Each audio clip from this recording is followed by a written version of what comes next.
전 투자에 그게 시간을 많이 안 들여요. 한 달에 한 3분 정도 보더라고요. 빨리 돈을 벌고 싶다는 그 조급함에 투자 시작하고 2년 차에 그런 실수를 한번 저질렀어요. 1억은 2년만 눈 딱 감고 모으면 누구나 모을 수 있는 종잣돈이다 라는 이야기를 책에도 쓰셨더라고요. 네. 어떻게 하셨는지 그 방법을 좀 알려주시면 좋을 것 같아요. 2년 안에 1억을 모은다는 말이 일단은 두 가지가 충족이 돼야 돼요. 첫 번째는 저축률이고요. 오. 당연히. 두 번째는 투자 성과인데 시장에 좀 운이 좀 필요하긴 하죠. 그래서 2020년부터 2022년까지 지금 이제 폭락 전까지는 상당히 시장이 좋았잖아요. 그러한 요소들이 좀 필요한데 근데 저는 금액의 기준을 좀 두면 힘들다고 생각해요. 오. 첫 번째가 될 건 무조건 저축률. 그건 변하지 않는다고 생각해요. 물론 투자 성과적인 부분도 좀 있었지만 네. 기본적으로 절약을 통해서 돈을 모으는 게 그게 네. 가장 중요하다고 말씀을 네, 해주신 것 맞습니다. 같은데 그럼 실제적으로 그때 당시에 네. 저축률을 어느 정도 냈나요? 제가 첫 월급이 140만 원이었어요. 태어나서 처음으로 100만 원 이상의 돈을 처음 받아본 거거든요. 아, 첫 그때. 직장이셨으니까. 네. 그 전에는 알바를 하긴 했는데 30만 원, 40만 원밖에 못 받았어요. 아, 나 이제 돈을 모을 수 있구나 해서 적금 100만 원짜리를 들은 거예요. 보통 너무 기쁜 마음에 쓰지 않나요? 근데 그때는 제가 약간 그런 게 있었어요. 모으는, 수집하는 욕구가 있었는지 돈도 이렇게 모으면 앞자리가 바뀌는 쾌감이 있더라고요. 어머. 이제 특히 100만 원 단위로 모으면 이게 빨리 바뀌잖아요. 네네. 그게 너무 좋아가지고. 그럼 그때도 140만 원에서 그러면은 네. 100만 원을 넘게 저축을 하신 거예요? 118만 원 했어요. 140에서 118이요? 네. 그러면 18만 원은 이제 지금은 실수라고 인정하는데 저축성 보험을 제가 들었습니다. 거기에 10년짜리를 제가 해버린 거예요. 보통 사회 초년생이 꼭 겪게 되는 누구나 한 번씩은 겪게 되는 그런 네. 보험과 관련된 네. 그런 게 하나씩은 다 있죠. 역시나 있으셨군요. 네, 있습니다. 그럼 거기 얼마가 들어갔던 거예요? 거기 이제 매달 18만 원씩 들어가서 7, 8년 됐는데 제가 해지를 했어요. 그게 더 손해가 아닌 것 같아서. 네. 그러면 생활을 한 달에 그러면 22만 원밖에 안 남는데 그걸로 생활을 하신 거예요? 네. 물론 1년 동안 생활한 건 아니고 4개월 뒤에 월급이 올랐어요. 아. 네. 그때도 여자친구 지금 만나 이제 결혼을 했지만 결혼하신 얘기를 안 하고 제가 독단적으로 그렇게 한 거예요. 그래서 좀 많이 싸우긴 했는데 저는 그게 필요하다고 생각했어요. 빨리 모으려면. 그럼 그때 혹시 뭐 자취나 이런 건 하진 않으셨나요? 안 했습니다. 부모님이랑 살아서 22만 원이면 내가 버틸 수 있겠다라는 저만의 자신감이 있었던 것 같아요. 내가 일상생활을 뭔가를 해나가는 게 네. 여러 가지 부분에서 제한이 걸리잖아요. 네. 쇼핑도 못하고 여행도 못 가고 이런 상황이 겪게 되면서 되게 어렵고 고통스러울 것 같은데 그러진 않으셨어요? 저는 그러지 않았어요. 저는 왜 그러냐면 40대, 50대를 조금 더 풍족하게 살고 싶다는 마음에 어떻게 보면은 희생이죠.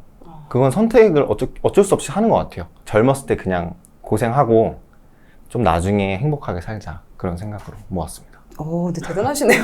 네. 저 같은 경우, 저희 20대 같은 경우는 네. 첫 얼굴 받았을 때 되게 기뻐가지고 네. 적금을 하셨다고 했잖아요. 네. 저는 너무 기뻐가지고 다 써버렸거든요. 저도 30만 원 벌었을 땐 그랬어요. 네, 근데 그게 어떠한 계기로 인해서 좀 변했어요. 그 생각이. 어떤 계기가 있었나요? 이제 여자친구 부모님이 저희 둘이 벌어서 200을 벌었거든요. 그래가지고는 안 된다. 그렇게 말씀하시는 거예요. 그때 화가 솔직히 났어요. 자존심도 많이 상하고. 그 이전에는 저는 돈보다는 행복이 중요하다. 이렇게 생각했던 사람인데 사실 냉정하게 따지니까 그게 참 생각이 좀 짧았더라고요. 왜냐면 제가 너무 이상적인. 네, 저는 이효리 이상순 커플을 되게 좋아했거든요. 딱 봐도 되게 검소하고 행복해 보이잖아요. 근데 이효리 이상순 커플이 돈이 많은 줄 몰랐던 거예요. 아, 진짜. 엄청난데. 네, 그러니까요. 그래서 그렇게 할 수 있는 거예요. 네, 그래서 이러면 안 되겠다 싶어서 그래서 돈을 좀 열심히 모았던 겁니다. 그러면서 바로 이제 입사를 하시고 그때부터 네. 이제 100만 원이 넘는 돈을 네. 적금을 하시고 네, 엄청 열심히 모았어요, 그때부터. 집값이나 이런 것도 보면 네. 서울 수도권 같은 경우 너무 이제 비싸다 보니까 과연 네. 내가 이걸 모아서 살 수나 있겠어? 그냥 욜로 하는 게 낫겠다. 이런 생각을 좀 하시는 분들이 네. 상당히 좀 많으세요. 네. 그런 분들한테 좀 어떤 이야기를 해줄 수 있을까요? 저는 근데 진짜 충분히 이해해요. 거기서 좀 진부하게 그래도 모아라 라고 말씀드리고는 싶지 않고 그런데 제가 드릴 수 있는 말은 지금 현 상황에서 집값이 비싸기 때문에 돈을 안 모아 이러면 그 이후의 이야기가 없어요. 집을 못 구해요. 그냥 끝이에요. 거기서 이야기가. 근데 일단 모아 놓으면 금융위기가 오던 대응이 안 돼요. 사고 싶어도 못 사요. 돈이 없으니까 모아놓은 게. 정작 네. 뭐 하락장이다 이럴 때 기회가 와도 네. 가진 게 없으니까. 네. 그때 그리고 1980년대 이제 금리가 18%까지 올라갔다고. 그때를 생각해 보면은 그때도 어떻게 보면 그 당시에 젊은 사람들도 좌절하지 않았을까. 근데 우리가 지금 이 시대에 사는 사람들이 단지 집값이 높다고 그냥 포기해버리면 그 이후의 삶이 없어져요. 근데 저는 그걸 말씀드리고 싶어요. 선택은 자유인데 책임도 자기가 지는 거다, 본인이. 지금만 살아서는 추후에 다가올 그런 기회나 이런 거를 내가 모아놓은 돈이 없으면 그 네. 기회를 잡을 수 없으니까 오히려 미래의 그런 기회도 내가 포기를 하게 되는 상황이 되는 거다라고 네. 말씀하시는 거네요. 네. 연애하면 돈을 못 모으지 않나? 그래서 아예 그래 난 어차피 지금 돈도 모아야 되고 연애는 나한테는 좀 사치인 것 같다 하고 네. 이렇게 생각하시는 분 많으시거든요. 많죠. 실질적으로 연애를 하시면서 네. 재테크를 같이 하셨는데 어땠나요? 많이 싸웠어요.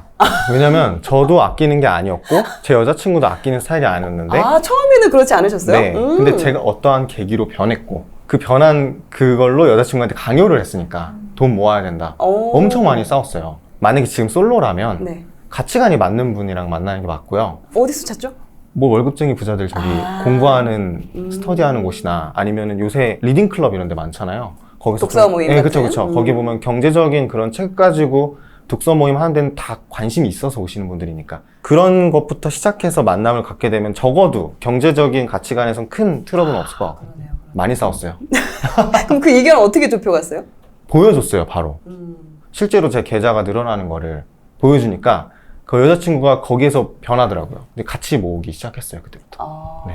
누구나 좀 부자가 되긴 되게 원하지만 돈돈거리는 거를 생각보다 좀 좋게 안 보는 경우가 있어요. 직장에서도 이제 뭐 그런 돈 이야기 많이 하면 네. 썩 좋아하지 않더라고요. 또 돈이 없으면 네. 또 되게 힘들다는 걸 아는데 네. 어떤 태도가 맞을까요? 둘 다 맞죠. 저도 솔직히 이제 유튜브를 하면서 이런 말 하면 모순인데 알고리즘에 뜰 때 다 돈 얘기면은 상당히 피곤해요. 네. 근데 돈을 외면할 수는 없어요. 모아야 돼요. 근데 제가 그런 걸로 좀 힘들어 하시는 분들한테 말씀드리고 싶은 건 인스타 저희 하잖아요. 네네. 인스타를 하다 보면 좀 우울해질 때가 있어요. 흔들려. 네. 남들은 다 행복해 보이는데 맞아. 나만. 맞아. 돈도 똑같은 것 같아요. 다 돈 번다고 하고 나만 빼고 다 돈 잘 버는 것 같아요. 잘 버는 사람들만 올리게 돼 있어요. 못 버는 사람들이 올리진 않잖아요, 거의. 근데 그런 거를 조금 멀리 하시고 기본적인 걸로 돌아가시고 내 공부에 집중하는 게 좋은 것 같아요. 남들이 얼마 벌었대 이런 거에 너무 흔들리지 마시고 정리를 하자면 돈 공부는 무조건 필요하다. 근데 남이랑 비교하면 안 된다. 똔누님은 얼마가 있어요? 그러면 부자라고 생각을 하시나요? 순자산 10억. 네, 제 기준에선 그렇습니다. 10억인 이유가 있으신가요? 굳이 제가 서울에서 살 필요는 없고 그리고 10억에서 나오는 1, 2%만 봐도 1,000만 원, 2,000만 원이잖아요. 저는 그 정도만 돼도 제가 원하는 삶을 살 수 있다고 생각을 해요. 그 이상 벌면 더 좋죠. 더 좋은데 기준을 너무 높이 올려버리면 제가 성취하기도 전에 지칠 것 같아요. 그래서 일단은 10억을 만들어 놓고 10억 넘으면 20억으로 잡으면 되죠. 뭐 아파트 값 10억이니까 네. 그게 크게 안 느껴지기도 하지만 실제적으로 이거를 10억을 만든다는 거는 네, 엄청나게 어려운 네 상황인 엄청나게 거잖아요. 어렵죠. 네. 책에 보니까 부자가 되고 싶으면 부자처럼 행동하라는 그런 또 말이 있더라고요. 네. 근데 또 구체적으로 그럼 부자들이 어떤 점을 좀 내가 벤치마킹 하는 게 좋을까요? 부자분들도 다양하잖아요. 그 중에서 몇 분만 벤치마킹해도 된다고 생각해요. 예를 들어 저는 워렌 버핏과 그 워렌 버핏의 파트너인 찰리 먼거 그 두 분을 정말 좋아하는데 찰리 먼거께서 한 말이 있어요. 인생을 행복하게 살기 위해서는 3가지만 지키면 된다. 첫 번째는 근검절약. 두 번째는 인생의 진리라고 생각했던 거 몇 가지만 지켜라. 뭐 예를 들면 복리 아니면 뭐 인덱스 투자 이런 게 되겠죠. 사람마다 다르겠지만. 근데 세 번째는 배움을 멈추지 말라고. 계속 배워라. 저는 그 3가지를 지키면서 살아야 되겠다고 생각하고 지금 그걸 실천하고 있습니다. 많은 부자분들을 다 따르려고 할 필요는 없고요. 내가 정말 공감하는 누구로 인정하는 그런 부자분의 진심 어린 강의나 책을 읽고 그것만 따라해도 돼요. 어떻게 보면 진부하게 들릴 수 있는 말인데 요즘 따라 저는 생각하는 게 이런 말들이 오히려 역발상인 것 같아요. 다 진부하다고 생각하는 걸 실제로 실천하는 사람이 별로 없으니까. 맞아요. 진부하다고 생각을 하기 때문에 행동하지 않아요. 따라하지 않더라고요. 네, 그러니까요. 네. 소득이나 자산이나 이런 여러 가지로 봤을 때 좀 네. 퇴사를 할 수도 있을 것 같은데 퇴사를 하지 않는 이유가 있으신가요? 아직은 둘 다 할 수 있기 때문에. 네. 굳이 여기서 그만두면 편하겠죠. 근데 아직 둘 다 할 수 있기 때문에 계속 유지하고 있습니다. 투자나 직장 이런 게 다 같이 병행한다는 게 쉽지가 않은데 특히나 유튜브도 하고 계시잖아요. 네, 전 투자에 그렇게 시간을 많이 안 들여요. 인덱스 투자 같은 경우는 한 달에 10분도 안 걸려요. 그냥 적립식으로 이제 계속 붓는 네네. 상황이니까. 책 그냥 읽고 책은 사실 취미라고 봐야 되고 인덱스 투자는 시간이 전혀 거의 안 걸려요. 그 유튜브 편집은 뭐 하루에 1시간이나 2시간 정도 하니까. 주식도 뭐 주식창을 매일 보는 편도 아니시고. 아니에요. 안 봐요. 제가 한번 체크를 해보니까 한 달에 한 3분 정도 보더라고요. 3분이요? 네. 하루에 3분도 아니고 한 달에 3분? 근데 그것도 아마 컨텐츠 때문에 캡처하려고 본 거일 나 거예요. 지금 이렇게 투자하고 있고 이렇게 네. 지금 성과가 나고 있어. 그거 네네네. 알려주기 위해서. 찍어야 되니까. 아. 네네네. 전업 투자를 목적으로 좀 퇴사를 해야 되겠다라고 생각하시는 분들이 계실 것 같은데 네. 그래도 퇴사하기 전엔 좀 이런 부분은 갖춰야 된다 이렇게 좀 이야기해 줄 수 있을까요? 일단 전업 투자는 저는 비추천인 것 같아요. 예를 들어서 부동산 투자는 괜찮을 수 있다고 봐요. 실제로 임장을 가서 본인이 그런 실물을 체크하고 그거를 바로 이제 우리나라 사람한테 파는 거니까. 근데 주식 투자, 전업 투자자는 저는 주변에 성공한 케이스 많이 못 봤고요. 또 워렌 버핏과 찰리 먼거 말씀드리는데 그분들이 다이아몬드 같은 주식을 찾는데 5년까지 기다렸대요. 네. 그 정도로 본인의 가치관을 지킬 수 있는 사람이면 전업 투자해도 되는데 저는 그거는 한번 본인이 더 잘 알지 않을까 생각합니다. 요즘 같은 경우 특히 MZ세대 같은 경우는 네. 정말 퇴사를 꿈꾸면서 이렇게 투자를 하는데 네. 그런 분들은 좀 조심해야 할 부분이 있다면 어떤 게 있을까요? 왜 투자로 퇴사를 해야 되는지 모르겠어요. 그 투자 말고 다른 걸로 퇴사할 수 있는 거거든요. 그래서 예를 들어서 유재석이 예능 MC를 잘하니까 그걸 하는 거잖아요. 그쵸. 네. 그 사람은 그걸 잘해서 그걸 하는 거지. 유재석이 투자를 잘할까요? 갑자기? 그러진 않단 말이에요. 그렇죠. 패시브 스킬, 그러니까 투자는 어디까지나 패시브, 기본적인 스킬이다. 인간이, 자본주의 인간이 살아야 할. 저는 액티브 스킬, 특별한 스킬은 따로 있다고 생각해요. 사람마다. 왜 다 내가 워렌 버핏이 돼야 되고 내가 왜 찰리 먼거가 돼야 돼요? 내가 잘하는 건 따로 있을 수 있거든요. 그래서 왜 투자로 퇴사를 걱정하는지 모르겠어요. 본인이 잘하는 게 있을 텐데. 정말로 퇴사를 하고 싶다면 본인이 잘하는 걸 한번 찾아보라고 말씀드리고 싶습니다. 네. 오히려 투자보다는 네. 내 몸값을 올릴 수 있는 네. 무언가를 집중하는 게 더 좋을 네. 수 있다. 네. 예를 들어서 유튜브, 옛날에는 유튜브 해서 퇴사하겠다고 하면은 비웃었어요. 그쵸? 예전엔 그랬죠. 네, 위험하기도 하고. 네, 맞아요. 근데 저도 지금 그렇게 말씀드릴 수밖에 없어요. 유튜브 한번 해보라고. 근데 실제로 그렇게 말씀을 드려도 유튜브 하는 사람 거의 없어요. 맞아요. 네. 일단은 투자로 퇴사는 절대 하지 마시고요. 진짜 퇴사를 하고 싶으시면 내가 잘하고 내가 자신감 있는 분야를 찾아서 그거를 유튜브에 한번 녹여보는 게 어떨까? 저도 퇴사를 바라고 그리고 퇴사 가능성을 바라고 유튜브 시작한 게 아니에요. 그냥 내가 돈 모았던 이야기를 한번 해볼까? 이게 시작이 돼서 시작한 거지 나 퇴사해야지 해서 유튜브 하지 않았단 말이에요. 그래서 이게 퇴사가 목적이 돼서 무언가를 하면은 안 됩니다. 전 퇴사의 기준점은 드릴 수 있을 것 같아요. 뭐 투자 전업 유튜버든 상관없어요. 대신 수익이 지속적으로 나야 돼요. 그게 안 되면 결국은 다시 돌아가요, 회사로. 지금 월급에서 그래도 최소 80% 이상은 꾸준하게 네. 나올 수 있는 무언가, 매개체가 있어야 된다. 네. 워런 버핏의 그런 또 책들도 네. 상당히 어려워서 두껍고 네. 읽기가 어렵더라고요. 네. 그런 분들한테 좀 어떻게 공부를 하라고 말씀을 해주실 수 있을까요? 쉬운 책이 있어요. 첫 번째는 부자들의 생각법이라는 책이고, 두 번째는 존 보글의 모든 주식을 소유하라. 그리고 세 번째는 흔들리지 않는 돈의 법칙. 이 정도만 읽어보셔도 투자가 그렇게 어렵지 않다는 걸 아실 거예요. 제목으로 봤을 때는 그렇게 쉬워 보이진 않습니다. 쉽습니다. 제가 쉬우면은 쉬운 거예요. 왜냐면 저도 어려운 거 딱 질색인 사람이라. 주린이가 읽어도 충분히 이해할 수 있는. 네. 많은 분들이 부자가 되려고 되게 열심히 노력해요. 그런데도 여전히 내 통장은 제자리이거나 아니면 거의 파란색 불이 들어오는 네. 상황이에요. 이런 분들한테 좀 어떤 게 문제일까요? 본인의 자질을 체크를 일단 못해서인 것 같아요. 내가 봤을 때 좋은 주식을 찾아요.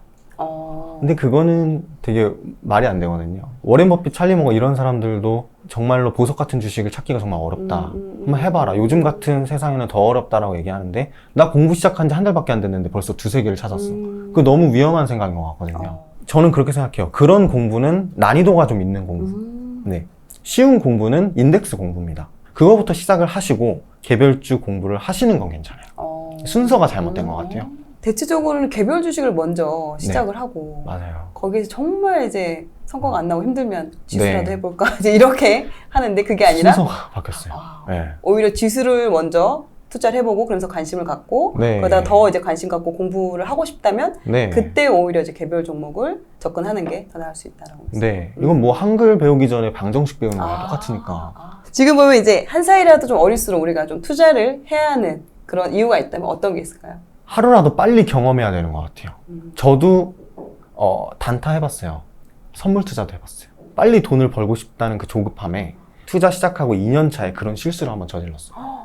근데 지금 그런 걸 경험하시는 분들한테 그렇게 하지 마 이렇게 얘기하기 싫어요. 왜냐면 그런 경험들이 저한테 지금의 저에게 더 도움이 됐던 것 같아요.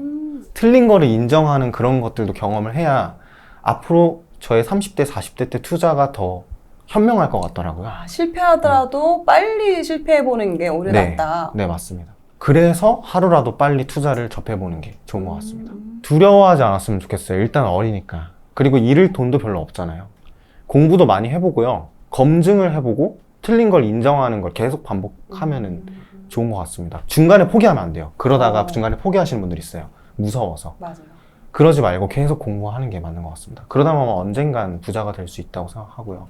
그리고 한 가지 또 붙여서 말씀드리면 내가 좋아하는 일을 찾아서 월 현금 흐름의 수입을 올리는 것도 투자예요. 부동산 주식만 투자가 아니거든요. 나도 투자처가 될 수 있거든요. 내 월급을 올리는 거. 그러니까 직장에서만 얘기하는 게 아니라 나중에 부업을 해서 그것도 대단한 투자기 때문에 거기에도 좀 관심을 가져보는 게 좋지 않나.